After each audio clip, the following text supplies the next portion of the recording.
Chairman, sir. Subhasji, I would urge the honourable members, as indicated earlier, confined to time. You will, I am sure, very experienced member. Subhasji. On functioning of Ministry of Home Affairs. Thank you very much, sir. అధ్యక్ష, ఈరోజు తమరు నాకు ఇచ్చిన అవకాశాన్ని అంటే మాకు సమయం తక్కువ కాబట్టి చాలా లిమిటెడ్గానే నేను మా యొక్క విన్నపం ద్వారా రాష్ట్ర కేంద్ర ప్రభుత్వానికి తెలియజేస్తున్నాను. అధ్యక్ష, ఆంధ్రప్రదేశ్ రాష్ట్రంలో ఇది గౌరవ హోంమంత్రి గారు కూడా తెలుసు అధ్యక్ష, అక్రమ కేసులు, అక్రమ అరెస్టులు, సివిల్ సర్వీస్ ఉద్యోగుల్లో ఏర్పడిన అభద్రత, వారిని మానసికంగా వేధించడం, ఇవే కాకుండా ఈ రాష్ట్రంలో ఓబీసీలకు ఒక ప్రత్యేకమైన డిమాండ్ ఉంది అధ్యక్ష. క్యాస్ట్ బేస్డ్ స్పెషల్ సెన్సస్ తీసుకోమనమని, అది కూడా వారి దృష్టికి తీసుకురావడానికి నేను ప్రయత్నం చేస్తాను అధ్యక్ష. ఈరోజు ఇన్ని అకారణంగా అరెస్టులు ఇవన్నీ జరగడానికి కారణం ఏంటంటే, ఇది నా యొక్క పర్సనల్ ఒపీనియన్ అధ్యక్ష. దయచేసి హోంమంత్రి గారిని దయచేసి మన్నించండి. కేవలం కీలక సమయంలో దృఢమైనటువంటి నిర్ణయాలు తీసుకోవాల్సిన కేంద్ర హోంశాఖ చూసినట్టు చూడటం, పట్టి పట్టినట్టు వ్యవహరించటం, ఇక్కడ ప్రభుత్వం మా బలంతోనే నడుస్తుందని ఒక దృఢమైనటువంటి విశ్వాసం వారికి ఉండటం కారణంగానే ఇన్ని అనర్థాలు ఇక్కడ జరుగుతున్నాయని నేను చెప్పడానికి చాలా మన్నించమని కోరుతున్నాను అధ్యక్ష. చాలా దురదృష్టం ఇది, ఇటువంటి సంఘటన జరుగుతున్నప్పుడు. నేను దాదాపుగా 27 సంవత్సరాల నుంచి రాజకీయాల్లో ఉన్నాను అధ్యక్ష. ఎన్నికలు అయిన తర్వాత ఒక వారం రోజులు ఏవో చిన్న చిన్న గలాటాలు ఉంటాయి, కానీ ఇంత తీవ్రమైనటువంటి గలాటాలు కానీ, ఇన్ని అక్రమ కేసులు పెట్టడం కానీ, పార్లమెంట్ సభ్యులను కూడా కేసుల్లో పెట్టి ఇరికించడం కానీ చూస్తూ ఉంటే చాలా చాలా దురదృష్టకరమైనటువంటి పరిణామాలు ఆంధ్రప్రదేశ్ రాష్ట్రంలో జరుగుతూ ఉన్నాయి అధ్యక్ష. చాలా దారుణం సార్ ఇది. ఒకసారి తమరు మరొకసారి రిపీట్ కాకుండా ఏ రాష్ట్రంలో చూడవలసినటువంటి బాధ్యత కేంద్ర ప్రభుత్వం మీద ఉంది అధ్యక్ష. దయచేసి గమనించండి అని నేను కోరుతూ ఉన్నాను అధ్యక్ష. గుంటూరులో ఆసియాలోనే అతిపెద్ద మిర్చి యార్డు ఉంది అధ్యక్ష, సిల్లీ యార్డ్. ఆసియాలో దాదాపుగా 20 దేశాలకు అక్కడ నుండి సిల్లీ ఎగుమతి చేస్తూ ఉంటారు అధ్యక్ష.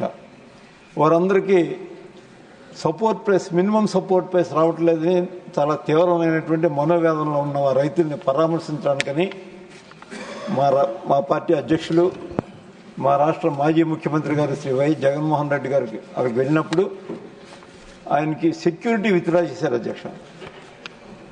మరలా సాయంకాలం మళ్ళీ సెక్యూరిటీ పునరుద్ధరించారు అధ్యక్ష.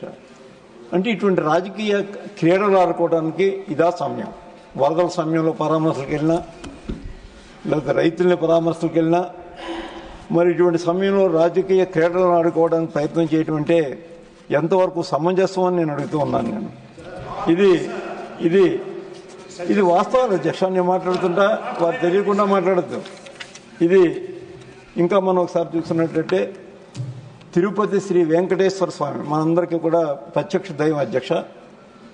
మన వెంకటేశ్వర స్వామి ఉత్తర ద్వార దర్శనానికి వెళ్ళినప్పుడు తొక్కిసలాట జరిగింది అధ్యక్ష. అక్కడ 6 ప్రాణాలు కోల్పోయారు అధ్యక్ష. మరి ఈ విధంగా అయిన సంఘటన జరుగుతూ ఉన్నప్పుడు మరి ఎంతవరకు సమంజసం, కేంద్ర ప్రభుత్వం చూస్తూ ఊరుకోవడం ఎంతవరకు సమంజసం? ఎందుకు దాని మీద స్ట్రిజెంట్ యాక్షన్ ఎందుకు తీసుకోవాలి? ఒక మంచి సమర్థవంతమైనటువంటి ప్రధానమంత్రి గారు, సమర్థమైనటువంటి ఆర్థిక మంత్రి గారు మన దేశానికి లభించారనేది నా యొక్క ప్రగాఢమైనటువంటి విశ్వాసం అధ్యక్ష. మరి అటువంటి సమర్థులు ఇక్కడ ఉన్నప్పుడు ఎందుకు అక్కడ అన్యాయం జరుగుతున్నప్పుడు అరికట్టలేకపోతూ ఉన్నారో ఒకసారి ఆలోచించండి. దాని మచ్చ మీకు కూడా పడుతుంది అధ్యక్ష. దయచేసి గమనించండి అని కోరుతూ ఉన్నాను. ఇంకా నా దృష్టికి వచ్చిన అంశాలు ఏంటంటే అధ్యక్ష, ముఖ్యంగా పోలీసు అధికారుల రాజకీయ ప్రయోజనాల కోసం వాడుకోవడం, ఐఏఎస్ ఐపీఎస్ అధికారులని తీవ్రమైనటువంటి మానసిక వేదనకు గురి చేయటం, వాళ్ళకి పోస్టింగ్లు ఇవ్వకుండా చేయటం, డైరెక్ట్ మన sitting parliament member Shri Mithun Reddy గారు అధ్యక్ష చాలా సౌమ్యుడు అధ్యక్ష. ఆయన మీద ఆ మధ్య ఒకసారి చిత్తూరులో ఆయన స్నేహితులు ఒక దళిత నాయకుడు మాజీ పార్లమెంట్ సభ్యులు రెడ్డప్పరెడ్డి గారి ఇంటికి వెళ్తే అక్కడ ఆయన మీద దాడి చేశారు అధ్యక్ష. రెడ్డప్పరెడ్డి గారి మీద కేసులు పెట్టారు, మిథున్ రెడ్డి గారి మీద కేసులు పెట్టారు. ఆయన 2 కార్లు రెడ్డప్పరెడ్డి గారి కారు ధ్వంసం చేశారు, మరి రెడ్డప్పరెడ్డి గారు ఇల్లు ధ్వంసం చేశారు. మరి దీన్ని ఏమనాలి అధ్యక్ష? దీన్ని ఏమనాలి? వారి మీద కూడా కేసులు పెట్టారు అధ్యక్ష, మిథున్ రెడ్డి గారి మీద కూడా కేసులు పెట్టారు అధ్యక్ష. ఏ విధమైన పరిపాలన జరుగుతుందో అక్కడ దీన్ని చూసుకోకపోతే మాత్రం ఖచ్చితంగా దాని యొక్క నిందలకి బాధ్యులు కేంద్ర ప్రభుత్వం కూడా బాధ్యత వహించవలసి ఉంటుందనే మాట నేను తెలియజేయడానికి చాలా బాధపడుతూ ఉన్నాను అధ్యక్ష. అంతేకాదు అధ్యక్ష, ఒకసారి అక్కడ జరుగుతున్న సిరీస్ ఆఫ్ కేసులు చూసుకున్నట్లయితే 2024 సంవత్సరం నవంబర్ 6వ తేదీ నుండి 12వ తేదీ వరకు, అంటే కేవలం 6 రోజుల్లో 680 మందికి వైఎస్ఆర్సీపీ కాంగ్రెస్ కార్యకర్తలకు 149 మందికి నోటీసులు ఇచ్చారు అధ్యక్ష. సరే, దానికి నోటీసులు ఇచ్చారు. దాంట్లో 147 కేసులు పెట్టారు, 49 మంది అరెస్టు కూడా చేశారు అధ్యక్ష. ఒక్క నంద్యాల జిల్లాలోనే 61 అక్రమ కేసులు నమోదు చేశారు. ఇది ఏపీలో జరుగుతున్నటువంటి దారుణమైనటువంటి పరిపాలన. నాకు బాధ ఏంటంటే సమర్థవంతమైనటువంటి మరి హోంశాఖ మంత్రి గారు కూడా తీవ్రమైనటువంటి మచ్చబడుతుందనేదే మరి నా యొక్క ఆరోపణ అధ్యక్ష. దయచేసి అర్థం చేసుకోండి అధ్యక్ష. అంతేకాకుండా అధ్యక్ష, వైఎస్ఆర్ కాంగ్రెస్ పార్టీ కార్యకర్తలను కిడ్నాప్ చేయటం, కొట్టడం, చంపడం చేస్తూ ఉంటే, వారి కుటుంబాలని అశాంతికి గురి చేస్తూ ఉంటే వారిని నిలదీయవలసినటువంటి కేంద్ర ప్రభుత్వం పట్టించుకోకపోవడంపై రాష్ట్రపతి గారికి, ప్రధానమంత్రి గారికి, హోంశాఖ మంత్రికి, మరి గవర్నర్ గారికి అనేకమంది విజ్ఞప్తులు కూడా చేశాం అధ్యక్ష. దాని మీద సరైన సమయంలో సరైన యాక్షన్ జరగలేదు అధ్యక్ష. అదే నా యొక్క బాధ అధ్యక్ష. ఏదైనా ఒక నేరం జరిగినప్పుడు అధ్యక్ష, తమరు కూడా న్యాయకోవిధులు. ఒక నేరం జరిగితే ఎక్కడైనా వారి నేరం అని భావిస్తే ఒక చిన్న కేసు పెడతారు, తర్వాత విడుదల చేస్తారు. కానీ ఇక్కడ అలా కాదు అధ్యక్ష. ఒక సినీ నటుడు ఉన్నాడు అధ్యక్ష, పోసాని కృష్ణమురళి గారు. ఆయన మీద నంద్యాలలో ఒక కేసు, కర్నూలులో ఒక కేసు, గుంటూరులో ఒక కేసు. ఆయన చేసిన నేరం ఏంటంటే ముఖ్యమంత్రి గారి మీద విమర్శ చేశారు. ప్రజాస్వామ్యంలో అత్యంత సహజం అధ్యక్ష. ఇది అత్యంత సహజం అధ్యక్ష. ప్రధానమంత్రి గారిని అయినా విడిచిపెట్టరు, లేకపోతే హోంమంత్రి గారిని విడిచిపెట్టరు, కేంద్ర మంత్రిని విడిచిపెట్టరు, రాష్ట్ర ముఖ్యమంత్రిని విడిచిపెట్టరు. ఎవరో ఒకరు ఏదో చిన్న ఆరోపణలు చేస్తూ ఉంటారు అధ్యక్ష. ఆ ఆరోపణలు చేస్తూ ఉంటే తీవ్రమైన నేరంగా భావిస్తే మన రాజ్యాంగం ఎక్కడ దాన్ని తప్పుగా ఎక్కడ చెప్పలేదు అధ్యక్ష. విమర్శ సహజం.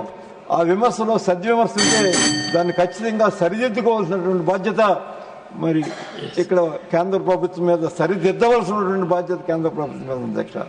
సరిదిద్దవలసిన కేంద్ర ప్రభుత్వం మౌనంగా ఉంటే మాత్రం తీవ్రమైనటువంటి అన్యాయాలు జరుగుతాయి అధ్యక్ష. ఇక్కడ అంతిమంగా నేను చెప్తున్నాను అధ్యక్ష, బ్యూరోక్రాట్ని లక్ష్యంగా చేసుకోవడం అధ్యక్ష. అనేక మంది ఐపీఎస్ అధికారులు, ఐఏఎస్ అధికారులు వారిని ఇబ్బందులకు గురి చేస్తుంటే వారికి కాన్స్టిట్యూషనల్ ప్రొటెక్షన్ ఉంది అధ్యక్ష. వారి ఉద్యోగాలకి, లేకపోతే నిష్పక్షపాతంగా వారు విధి నిర్వహణ చేయలేరు. అటువంటి కాన్స్టిట్యూషనల్ ప్రొటెక్షన్ ఉన్నప్పుడు డిఓపిటీ ఏం చేస్తుంది? ఇక్కడ డిఓపిటీని దాన్ని సరిదిద్దవలసిన బాధ్యత ఉందా లేదా? డిఓపిటీ యొక్క విధి విధానాలు ఏంటి? ఎందుచేత వేస్ట్గా వారిని ఖాళీగా పెట్టి కూర్చోవడంలో, వారికి పోస్టింగ్ ఇవ్వడంలో, ఖాళీగా పెట్టి కూర్చోవడంలో ఏమి అర్థవంతమైనటువంటి పరిపాలన జరుగుతుంది ఈ రాష్ట్రంలో కానీ, ఈ దేశంలో కానీ? ఒకసారి ఈ దేశంలో జరుగుతున్న పరిపాలన ఉంటే డిఓపిటీ తన యొక్క లక్ష్యాలని, మరి వారి యొక్క బాధ్యతను